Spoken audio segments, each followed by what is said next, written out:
ਇਹ ਜਨਾਬ ਸਾਡੇ ਭਾਈ ਹੁਣੀ ਇਹ ਕਰਨ ਦੇ ਨੇ ਵਾਢੀ। ਜੀ ਜ਼ੁਲਫਕਾਰ ਭਾਈ ਕੀ ਹਾਲ ਹੈ? ਹਾਂਜੀ ਠੀਕ ਠਾਕ ਸਾਹਿਬ। ਕਿਦਾਂ ਦੇ ਬੈਠੇ ਹੋ ਵਾਢੀ? ਹੋਏ ਗਏ ਨੇ ਅੱਜ 5 ਦਿਨ। ਤੇ ਕਿੰਨੇ ਕਰ ਵੱਢ ਲਈ ਹੈ?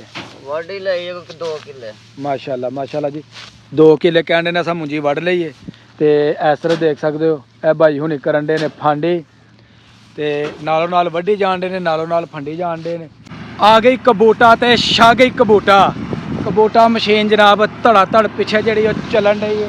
ਆ ਵੇਖ ਸਕਦੇ ਹੋ ਕਿੱਦਾਂ ਰਿਵਰਸ ਹੁੰਦੀ ਹੈ, ਕਿਸ ਤਰੀਕੇ ਦੇ ਨਾਲ ਜਨਾਬ ਚੱਲਦੀ। ਥੱਲੇ ਜਿਹੜੇ ਚੈਮ ਨੇ ਇਹ ਇਹਨੂੰ ਲੱਗੇ ਨੇ ਤੇ ਧੜਾ ਧੜ ਜਨਾਬ ਮੁੰਜੀ ਜਿਹੜੀ ਇਕੱਠੀ ਕਰਨ ਦੀ ਹੈ। ਪਿੱਛੇ ਪਰਾਲੀ ਕੱਢੀ ਜਾਣ ਡਈ ਹੈ।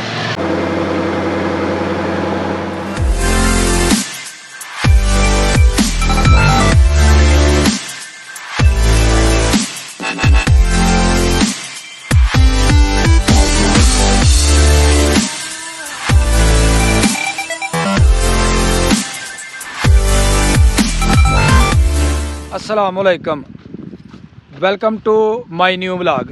मैं जी तुहाड़ा दोस्त सुल्तान शेख पंजाब के खूबसूरत संती शहर सियालकोट तो तुसीं वेखण दे हो मेरा यूट्यूब चैनल अपना पंजाबी व्लॉग। मेरे नाल जी मेरा नन्ना शेर अब्दुल हादी है। तो असी आए हैं जनाब फसलों की तरफ। तो फसलों के विच सुपर की जी मुंजी है वो कटाई की जान रही है। मेरी वो पिछली तरफ तुसीं वेख सकते हो यह जे लगी है कबूटा मशीन। तो यह सुपर की जी मुंजी वो कटाई करन डई है।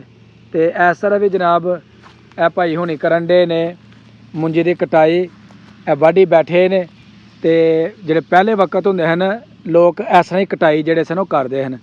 जी सामने तुम वेखण डे हो कबूटा मशीन पहला चीज़ां नहीं सन होंदियां। हुण चूंकि वक्त जी है वो बड़ी शार्टेज होंदी है तो वो वास्ते लोग जल्द अज जल्द जोड़े ना अपनी फसल को समेटना चाहते हैं कि फसल जल्द अज जल्द समेटी जाए और जल्दी जल्दी मंडियां दे जोड़े ना भेजी जाए, पैलियां कीतियां जान वेलियां और जल्दी जल्दी अगली फसल जी है ना वो तैयारी जी की जाए। यह जनाब साढ़े भाई हुणी यह करन दे ने वाढी। जी जुल्फकार भाई की हाल है? ਹਾਂਜੀ ठीक ਠਾक ਸਾਹਿਬ। किदां दे बैठे हो वाढी? ਹੋਏ गए ने आज 5 दिन। ते किन्ने कर ਵੱਢ ਲਈ है? वाढी ਲਈ 2 किल्ले। माशाअल्लाह माशाअल्लाह जी 2 किल्ले कहने ने असां मुंजी ਵੱਢ ਲਈ है। तो इस तरह देख सकते हो यह भाई हुणी करन दे ने फांडी ते नालों नाल वड्ढी जान दे ने, नालों नाल फंडी जान दे ने। ते साढ़े बाबा जी हुणी बाबा जी नज़ीर साहब ए बह के जनाब अल्लाह दी हमदो सना करन दे ने ते नाल अपना बड़े आराम सकून दे नाल जनाब बैठे ने। ते पिंडां दे विच यही अपना रौनकां हुंदियां ने, इन्हां चीज़ां दे जनाब मज़े हुंदे ने ते इन्हां चीज़ां नूं बंदा जिहड़ा ना याद करदा है। ओह पिछे तुसीं वेख सकदे हो ओह लगी है कबूटा मशीन ते धड़ा धड़ जी ना मुंजी वो लबेड़ी जान डी है जनाब। परोल जी सैड पर सुटी जान डी है तो मुंजी जी अपने अंदर जो भड़ोला बनाया वो जमा होंदी जान डी है। तो उस तरफ असीं चलने तो तुहानूं दिखाने जनाब सूरत हाल होती। आ गई कबूटा तो छा गई कबूटा मशीन जनाब धड़ा धड़ पिछे जी चलन डी है।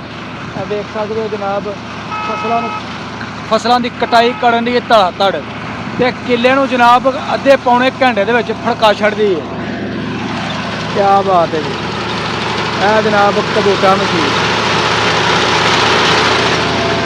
देख सकते हो कितना रिवर्स होंदी है, किस तरीके दे नाल जनाब चलदी। थल्ले जिहड़े चैम ने यह इनू लगे ने ते धड़ा धड़ जनाब मुंजी जी इकट्ठी करन दी है। पिछे पराली कढ़ी जान रही है, अगे मुंजी जनाब जी अपना दाना जरा समेटती जान रही है।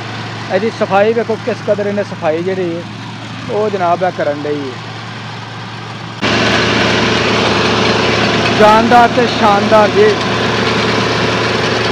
जबरदस्त शाहकार है जी कबूटा। तो पराली भी जी साड़ी वो भी बच जाती है, पराली का नुकसान भी नहीं होंदा। जानवरों वास्ते जी सानू पराली की जरूरत होंदी है वो भी बड़ी बच जाती है। तो मुंजी भी जी है वो जल्द अज जल्द जी ना वो कट करती है। वेरी गुड जी। यह जनाब मुंजी बड़ी सोहनी खड़ी है। तो यह जी मुंजी है यह सुपर की फसल है।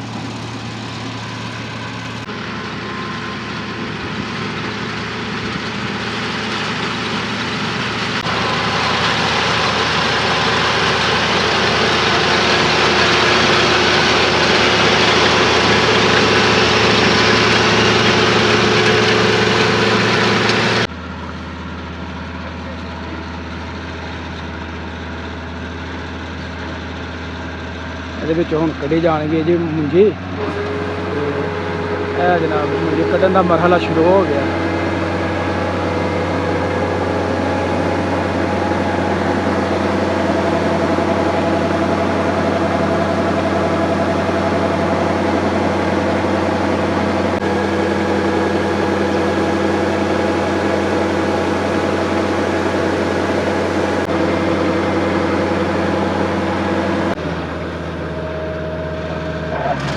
ਲਓ ਜੀ ਇਹ ਜਨਾਬ ਫੁੱਲ ਹੋ ਗਈ ਹੈ ਤੇ ਇਹ ਮਾਸ਼ਾਅੱਲਾ ਤਕਰੀਬਨ 15 ਤੋਂ 16 ਮਣ ਜਿਹੜੀ ਮੁੰਜੀ ਨਾ ਉਹ ਕੱਢੀ ਹੋਈ।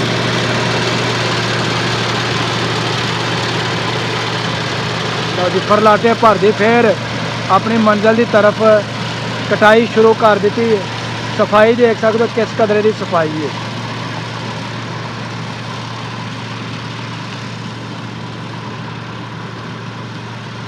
ਖੇਤਾਂ ਦੇ ਵਿੱਚ ਅੱਜ ਤੁਹਾਨੂੰ ਲੈ ਕੇ ਆਏ ਖੇਤਾਂ ਦੀ ਕਰਵਾਈ ਸੈਰ ਤੇ ਹੱਥ ਨਾਲ ਕਟਾਈ ਤੇ ਹੱਥ ਨਾਲ ਜਿਹੜੀ ਫਾਂਡੀ ਉਹ ਵੀ ਤੁਹਾਨੂੰ ਦਿਖਾਈ।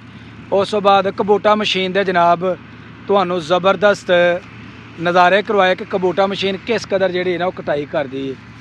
ਤੇ ਉਮੀਦ ਕਰਾਂਗਾ ਮੇਰੀ ਅੱਜ ਦੀ ਵੀਡੀਓ ਤੁਹਾਨੂੰ ਚੰਗੀ ਲੱਗੀ ਹੋਏਗੀ।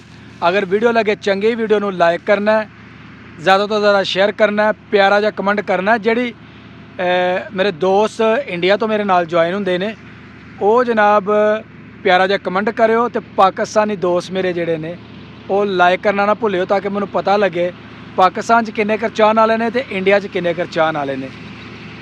ਅਗਰ ਚੈਨਲ ਤੇ ਨਏ ਹੋ ਤੇ ਚੈਨਲ ਨੂੰ ਸਬਸਕ੍ਰਾਈਬ ਕਰ ਲਓ। ਮੈਨੂੰ ਤਾਂ ਬਈ ਇਜਾਜ਼ਤ, ਹਮੇਸ਼ਾ ਖੁਸ਼ ਰਹੋ, ਆਬਾਦ ਰਹੋ। ਅੱਲਾ ਹਾਫਿਜ਼।